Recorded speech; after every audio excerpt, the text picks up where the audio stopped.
Good morning, good evening, good afternoon. I hope everybody's feeling well, feeling blessed. Hope you're nice and hydrated. Had a good day today.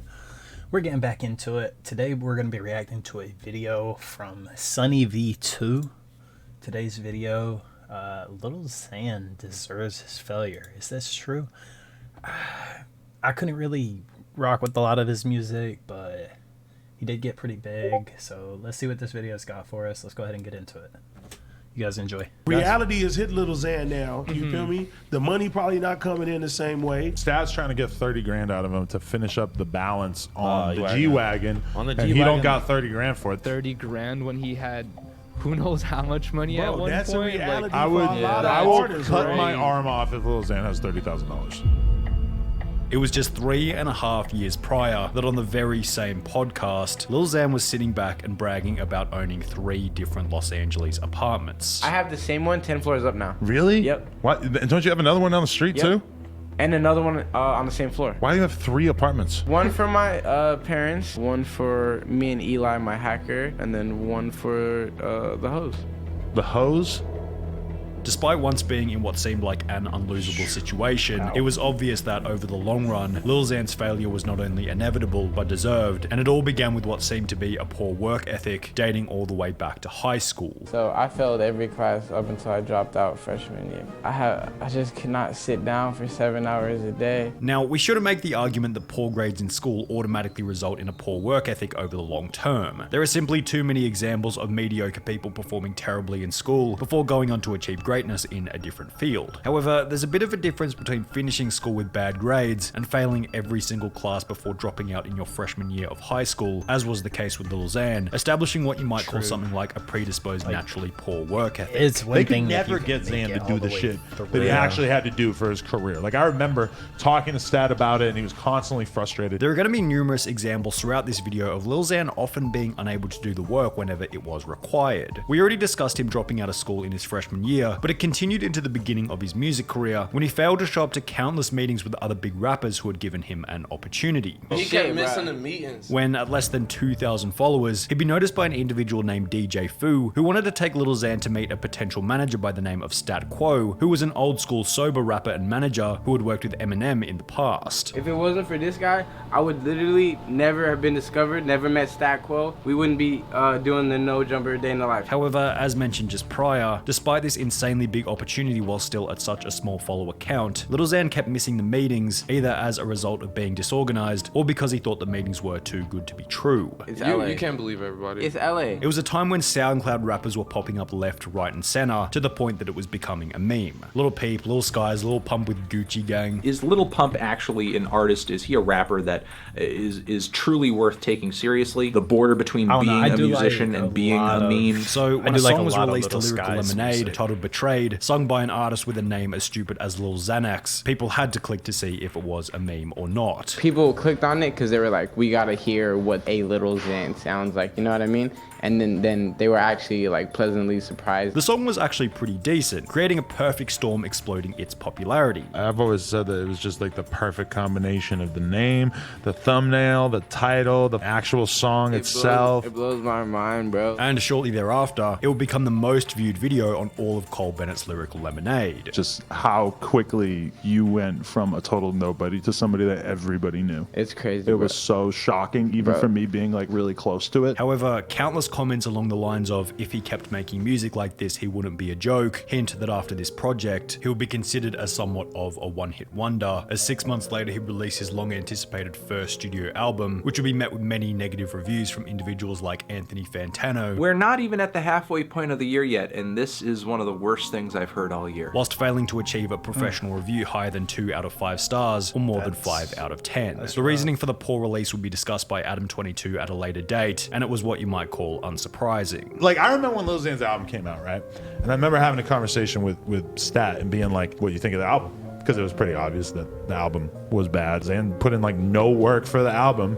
And I remember having that conversation with him. And if it was up to Stat, Xan would have been sitting in the studio recording every night, and instead he was just doing drugs and having random ass girls come over every night. The other issue might have been that after the insane success of his single wasn't Betrayed, focused. Lil Xan might have been lured into a false sense of security about his future and talent as an artist. He might have felt as though he could now relax a little bit and take his foot off the gas, resulting in one incredible banger to lead the album, followed by 15 other mediocre songs. This is the self-described reason behind why T-Pain's rap career eventually failed, and could certainly have been the same story with Lil Xan. Everybody's like, it's downhill from here. The analogy was, if you pedal up the hill, you can coast afterwards. Right, And you okay. can stop working. You have to keep working. Yeah. What they don't tell you is that you coast, totally fine.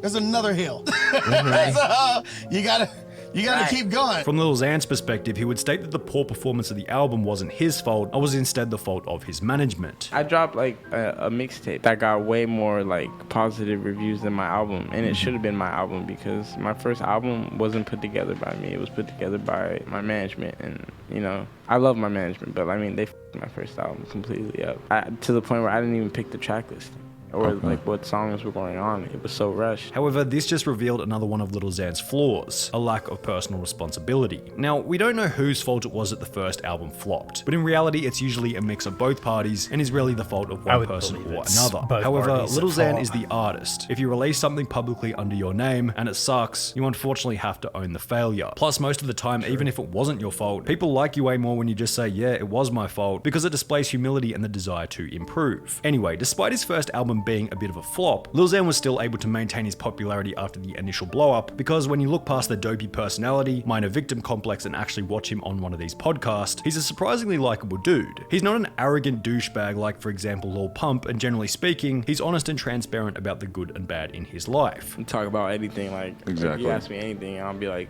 yeah, like. His stupid stories about having multiple threesomes in the space of a week make him entertaining to watch and listen to, making him somewhat of a celebrity as opposed to a rapper. All the interviews with Lil Xan always like they get as much as damn near some of my music videos. You know what I mean? Right now, at this moment in my career, I'm more of a celebrity than a rapper. You feel me? Because I can't leave the crib without 10 kids coming up to me right as I leave the door. However, by the same token, the amount of stories that he has, which are to some extent based on poor life decisions, openly displays his lifestyle filled with a never-ending cycle of short-term pleasure. And this is the problem with so many of these SoundCloud rappers. The branding by default is the glorification of drugs, bringing hoes over to the crib every night, taking out loans to buy cars, Gucci, Louis Vuitton, expensive jewelry. They become so famous and successful while living this kind of life that they actually think that they're on the right path, when in reality, real long-term sustainable success is, at least in part, determined by your ability to avoid these temptations. The other problem with living this kind of lifestyle is that it's usually accompanied by a multitude of poor financial decisions. In the beginning, Lil Xan seemed convinced that this wasn't who he was. Do you go crazy hard with expensive clothes and jewelry and ridiculous bullshit, Nah. or do you hold on to it? What's going on in your lives I'm right not now? into You the got whole. I'm into grills and like MCM, like I have like a chain, but like it's not like so expensive. It's expensive, not expensive.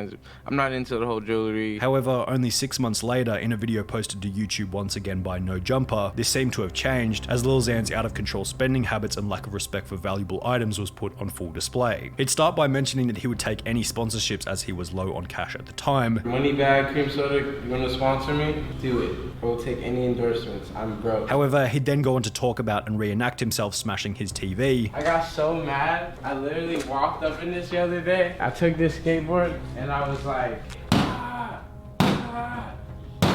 Then I'm like, I'm mad. Laugh about ruining a $1,200 hoodie after leaving it on the floor. So everything's on the floor. Expensive hoodies, $1,200 on the drain. And then go on to purchase 2 copies of the game Destiny with the goal of showing the store some love. Interesting. I don't know what to make of all this. I mean, how much of this is actually his fault? How much of this was the people around them? But I guess at the end of the day, you make your own decisions. 2 copies of Destiny. Like, dude, let's play something else, you know? Now, you could probably make the argument that this was just Lil Xan spending big whilst the camera was in his face. However, there was plenty of evidence to suggest that off camera, he was also quite unwise with his money. For example, in another No Jumper podcast, he'd talk about how he'd take 7 of his friends to Universal Studios and pay for everyone's entry just to buy 1 drink before leaving. I'll take all my homies. I'll spend $700 to take 7 of my friends in there. Just to get butterbeer? Just to get butterbeer, and we did. And I don't film it or nothing. In addition to this, Lil Xan would take out a loan to purchase a Mercedes-Benz G-Wagon, the price of which starting at around $130,000 US. I'm about to get a G-Wagon. Nice. My favorite car, dream car. Now, if we ignore the fact that Lil Xan would go on to key his own car whilst angry at a later date, I just did this to my car. Scratched it, keyed it up. I just bought it. Keyed all the way. the levels of stupidity for this purchase go pretty deep. Taking out a loan to buy a car, moron. Taking out a loan to buy a luxury car just to flex on social media, double moron. Taking out a loan to buy a luxury car just to flex on social media whilst working in a creative profession where you could fall off at any moment, triple moron. Yo, welcome to Darth Vader. This is my new whip. She's like a 9 out of 10. She ain't like a 10, but she's pretty bad. This is my first car. However, the stupidity of his G-Wagon purchase was compounded even further when he would host a public event that would ultimately result in an extra $100,000 fine. On the 21st of December 2017, just before he'd buy the car, Lil Xan would make a tweet which read as follows: "If you live in the Inland Empire / LA area and want to meet me tonight, pull up to 100 to 110 North 5th Street, Redlands, CA 92373, United States at 7:30. Now, it's hard to call Xan an idiot for this one. It was still early in his career and the tweet was made only 4 hours prior to the meeting time. He probably expected just a couple of people to show up for photos and autographs, considering the location was also on the very outskirts of LA. Well, as you might guess, this isn't what happened. Around 2,000 people showed up, cars and streets were damaged, and ultimately the police would have to send in the helicopter unit before Lil Xan was arrested for his own safety. I gave like a 4-hour notice. I was heading to my hometown, so I tweeted a location, and then I just expected, what, like 50 people to show up? That's just how I am. I got there, and this video's on YouTube. It's like 2,000 people showed up. What? But I got fined because a lot of damage is to cars and streets. Really? Yeah, nice. And the hefty tax. helicopters came out, and it's like 10 grand every helicopter. It was like Project X with the It was a $100K bill. What? Yeah. Really? Another 100K. Lil Xan would go on to state that the event postponed his purchase of the G-Wagon. Do you feel like you learned your lesson about that? My manager said that it postponed my me getting a G-Wagon, so I was a little upset. But. Which could also be interpreted as, over the long run, he was now $100,000 further from owning the car outright. They sent him a bill for 100 racks. And then I remember having a conversation with him after that. And he's like, damn, bro, like, no, it's gonna take me so much longer to pay this G-Wagon off. Another rapper who owned one of these cars was Mac Miller, who happened to be Lil Xan's biggest inspiration in the beginning. Who's like your biggest inspiration in terms of rapping?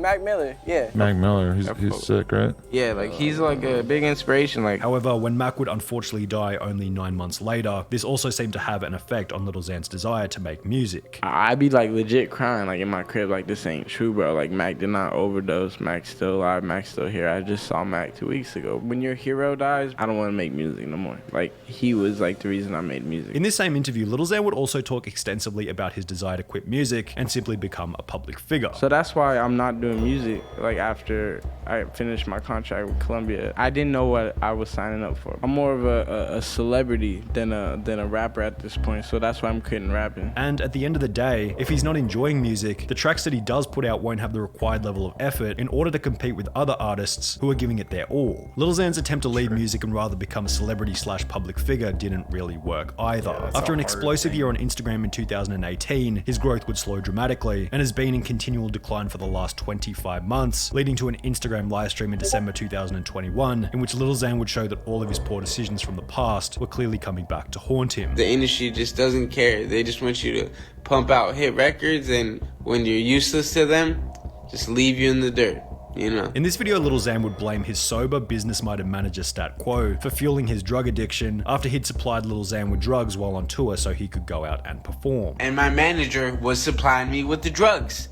He knew all my plugs, so if I couldn't perform because I was withdrawing back then, because yes, I used to be a drug addict, you know, he would call, make calls, send $5,000 out here, $5,000 out here, just to ship the drugs to wherever we're at in the world. This was just another example of Lil Xan's victim complex and lack of personal responsibility. So what's he do? He decides, oh, I'm gonna go on my Instagram story, I'm gonna blame my drug addiction on Stat Quo. It's completely disingenuous. He needed to rely on his manager who doesn't even do drugs to get him drugs. Does this make sense to anybody? No. At a certain point, you just have to accept that like your problems are your own and that you can't just run around playing the victim. After many accused Lil Xan of snitching on his manager, despite he being the one with the drug addiction, Lil Xan would respond by stating that you can't snitch if you're not a gang member. Oh, you're a snitch now, bro. He didn't make you do that, all this stuff. Like, bro, how am I a snitch? Did I go to court and rat on my gang? I don't have a gang. You can't snitch if you're not a gang member, bro.